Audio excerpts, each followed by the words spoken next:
வணக்கம் நேயர்களே, எல்லோரும் எப்படி இருக்கிறீங்க? நல்லா இருக்கிறீங்களா? எல்லாருக்கும் புத்தாண்டு வாழ்த்துக்கள், தமிழ் புத்தாண்டு வாழ்த்துக்கள். இதுவரைக்கும் நம்ம குரோதி வருஷத்தில் பயணம் பண்ணிகிட்டு இருந்தோம். குரோதி வருஷம் முடிஞ்சதுங்க. அடுத்தது பார்த்திங்கன்னா இன்றைய சித்திரை முதல் மாதம் முதல் தேதி விசுவாவசு வருஷம் பிறந்துள்ளது.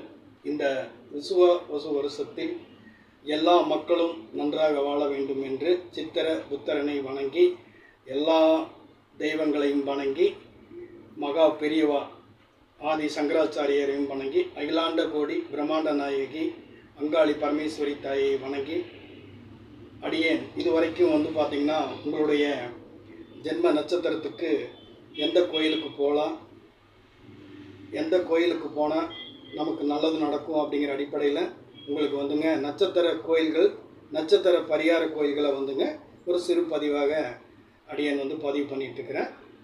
அது பார்த்தீங்க அப்படின்னா இப்போது அடுத்தது துலாம் ராசி, விசாக நட்சத்திரம், விருச்சிக ராசி, அனுசம் நட்சத்திரம், கேட்டை நட்சத்திரத்துக்கு உங்களுக்கு நம்ம நட்சத்திர கோயில்கள் அறிவிக்கிறோம். நீங்கள் அந்த கோயிலுக்கெல்லாம் சென்றுங்க. உங்களுடைய நட்சத்திரம் வரும் நாளிலே நீங்கள் வணங்கி நன்றாக வாழணும் அப்படின்னு சொல்லிங்க அடியன் பணிவோடு கேட்கிறேன்.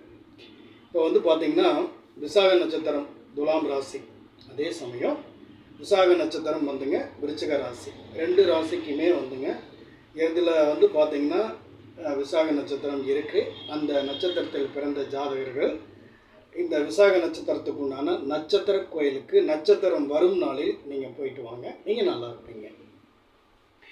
பார்த்தீங்கன்னா அருள்மிகு பிரளயநாத ஈஸ்வரர் கோயிலுங்க. இந்த கோயில் பார்த்தீங்கன்னா சோழவந்தான் அஞ்சல் மதுரை மாவட்டத்தில் இருக்குது. இந்த கோயிலுக்கு நீங்கள் நட்சத்திரம் வரும் நாளில் உங்களுக்கு ஊருக்கு பக்கமாக இருந்தால் அந்த கோயிலுக்கு நீங்கள் போய்ங்க, தாராளமாக சாமி கும்பிட்டு வாங்க. அதில் இன்னொரு கோயில் இருக்குங்க. மூலவர் முத்துக்குமாரசாமி, முத்துக்குமாரசாமி 500 ஆண்டுகளுக்கு முன்பு கட்டின கோயிலுங்க. ஊர் பண்பொழி, முத்துக்குமாரசாமிங்க ஊர் பண்பொழி, திருநெல்வேலி மாவட்டத்தில் இந்த கோயில் இருக்குங்க. இந்த கோயில் தான் பார்த்தீங்கன்னா பூஞ்சுனை தீர்த்தம் இருக்கு. இந்த ஊர் பார்த்தீங்கன்னா பண்பொழி, பூஞ்சுனை தீர்த்தம் அப்படிங்கிறது இந்த கோயிலில் இருக்குங்க. மிகவும் பழமை வாய்ந்த, சக்தி வாய்ந்த, பிரசித்தி பெற்ற கோயிலுங்க. இந்த கோயில் இருக்கிற இடம் பார்த்தீங்கன்னா முத்துக்குமாரசாமி, பண்பொழி, திருநெல்வேலி மாவட்டம். இந்த கோயிலுக்கு நீங்கள் நட்சத்திரம் மறுநாளில் போய்ங்க, சந்தோஷமாக சாமி கும்பிட்டு வாங்க, நீங்கள் நல்லா இருப்பீங்க அப்படிங்கிறத அடியேன் ஒரு சிறு பதிவு பண்ணுறேன். அடுத்தது பார்த்தீங்க அப்படின்னா அனுசம் நட்சத்திரம். இந்த அனுசம் நட்சத்திரத்தில் பிறந்த ஜாதகர்களுக்கு நட்சத்திர கோயில் எங்கே இருக்குது அப்படிங்கிறத நாம் பதிவு பண்ணுறோம். இந்த கோயில் பார்த்தீங்க அப்படின்னா உங்களுக்கு அனுசம் நட்சத்திரத்தில் பிறந்த ஜாதகர்களுக்கு மகாலட்சுமீஸ்வரர் ஆலயம் திருநின்றியூர் அப்படிங்கிற ஊரில் இந்த கோயில் இருக்குது. தெய்வம் பார்த்தீங்க அப்படின்னா மூலவர் மகாலட்சுமி ஈஸ்வரர், அம்பாள் உலகநாயகி. இந்த கோயில் பார்த்தீங்கன்னா திரு நின்ற ஊர், அதாவது திரி நின்ற ஊர், மாவட்டம் பார்த்தீங்கன்னா நாகப்பட்டினம் மாவட்டம். இந்த கோயிலுக்கு ஆணி திருமஞ்சனம், சிவராத்திரி, திருக்கார்த்திகை நாட்களில் இந்த கோயிலில் சிறப்பான பூஜைகள் நடக்கும். இதை நீங்கள் நன்றாக கவனித்து நட்சத்திரம் வரும் நாளில் இந்த கோயிலுக்கு போய்ங்க, நீங்கள் சந்தோஷமாக சாமி கும்பிட்டு வாங்க, நிச்சயமாக நல்லா இருப்பீங்க. தெய்வ சக்தியும் உங்களுக்கு எல்லாத்துக்குமே வேணுங்க, பக்தியும் வேணுங்க. நமக்கு என்ன சொல்கிறதுன்னா, காசு கொடுத்தா எல்லாமே கிடைக்குதுங்க இந்த உலகத்தில். ஆனால் கிடைக்காதது ஒன்று என்னங்க அப்படின்னா பக்தியும் சக்தியும் தான். அதுக்காக நீங்கள் நம்மளுடைய ஜென்ம நட்சத்திரம் வரும் நாளில் நட்சத்திர கோயிலுக்கெல்லாம் போய்ங்க நம்ம வழிபாடு பண்ணிட்டு வந்தோம் அப்படின்னு சொன்னால் நிச்சயமாக நம்மளுக்கு ஒரு நல்ல பலன் கிடைக்கும் அப்படிங்கிறத நம்மளால் உணர முடியும். அதுக்காகத்தான் இந்த நட்சத்திர பதிவு நம்ம கொடுக்குறோம்.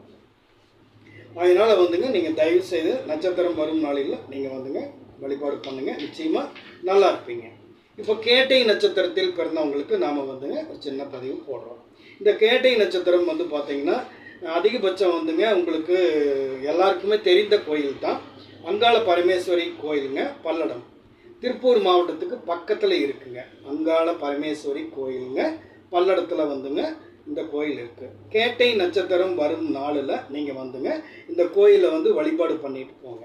அதே சமயம் வந்து பார்த்திங்கன்னா உங்களுக்கு வர முடியாதவங்க வந்துங்க பல்லடம் அங்காள பரமேஸ்வரி கோயிலில் வந்துங்க அந்த கோயில் நிர்வாகிகள், கோயிலில் வந்து கடவுளுக்கு சேவை செய்கின்ற பூஜாரிகளிடம் நீங்கள் வந்துங்க ஒரு உங்களுடைய வீட்டு முகவரியை வந்துங்க தெளிவாக கொடுத்துட்டுங்க அதுக்குண்டான கட்டணம் கட்டிட்டு நீங்கள் போனீங்க அப்படின்னா ஒவ்வொரு மாதமும் வரக்கூடிய அந்த கேட்டை நட்சத்திரத்தன்னைக்கு வந்துங்க அவங்க அர்ச்சனை பண்ணிங்க. அந்த சாமிக்கு அர்ச்சனை பண்ணின குங்குமத்தை வந்துங்க உங்களுக்கு பிரசாதமாக உங்கள் வீட்டுக்கே வந்துங்க அவங்க அனுப்பிடுவாங்க. அதுக்கு வந்துங்க நீங்கள் இந்த ஆலயத்துக்கு வந்து இதுக்குண்டான விவரங்களை நீங்கள் சொல்லிட்டு போயிட்டீங்க அப்படின்னா வர முடியறவங்க வந்து சாமி கும்பிட்டு போங்க. வர முடியாதவங்களுக்கு உங்களுக்கு வீட்டுக்கே வந்துங்க இந்த தெய்வத்தினுடைய பிரசாதம் வந்து சேருங்க. இன்னொரு கோயில் இருக்குங்க. இந்த கோயில் வந்து பார்த்திங்கன்னா வரதராஜ பெருமாள் அம்மன் வந்துங்க பெருந்தேவி. இந்த கோயில் இருக்கிற ஊர் வந்து பார்த்திங்கன்னா தஞ்சாவூர். அதாவது வந்துங்க பசுபதி கோயில் தஞ்சாவூரில் இந்த கோயில் இருக்குது. இந்த கோயிலுக்கெல்லாம் நீங்கள் வந்துங்க உங்கள் நட்சத்திரம் வரும் நாளில் சிறப்பாக போய்ங்க வழிபாடு பண்ணிட்டு வாங்க. நிச்சயமாக வந்து நீங்கள் நல்லா இருப்பீங்க அப்படிங்கிறத அடியான் வந்து உறுதியாக சொல்கிறேங்க. பொதுவாக வந்துங்க நமக்கு எத்தனையோ பேர் வந்துங்க எத்தனையோ சொத்துக்கள் எல்லாம் சம்பாரித்து வச்சுட்டு போகிறாங்க. நாமளும் வந்துங்க எங்கள் அப்பா சம்பாரித்து கொடுத்தது எங்கள் பாட்டன் சம்பாரித்த சொத்துன்னு சொல்லி பணத்தை வச்சுட்டுங்க நம்ம சந்தோஷமாக வாழ்ந்துட்டு தான் இருக்கிறோம் இல்லைனாலும் சொல்லிங்க. அதையும் தாண்டி எத்தனையோ கஷ்டங்களும் குறைகளும் நம்மளை வந்துங்க வந்து தாக்கத்தை செய்யுதுங்க. அதனால் முடிஞ்ச வரைக்கும் வந்துங்க உங்களுடைய ராசியின் தெய்வம், உங்களுடைய இஷ்ட தெய்வம், உங்களுடைய குல தெய்வம், உங்களுடைய நட்சத்திர தெய்வம் எல்லா தெய்வங்களையும் நம்பிக்கையோடு நீங்கள் வந்துங்க வழிபாடு செஞ்சுட்டு வாங்க. உங்களுடைய குழந்தைகளுக்கும் இதை ஒரு பாடமாக கற்றுக் கொடுங்க. எல்லா குழந்தைகளுக்கும் எல்லா மக்களுக்கும் பக்தி இருந்தால் தானுங்க வாழ முடியும். பணம் இருந்தால் அந்த ஊரில் வாழ முடியாதுங்க. தயவு செய்து வந்துங்க சாமி கும்பிடுங்க, பக்தியோடு இருங்க, நல்லா இருங்க. நன்றி. வாழ்க வளர்க. வணக்கம்.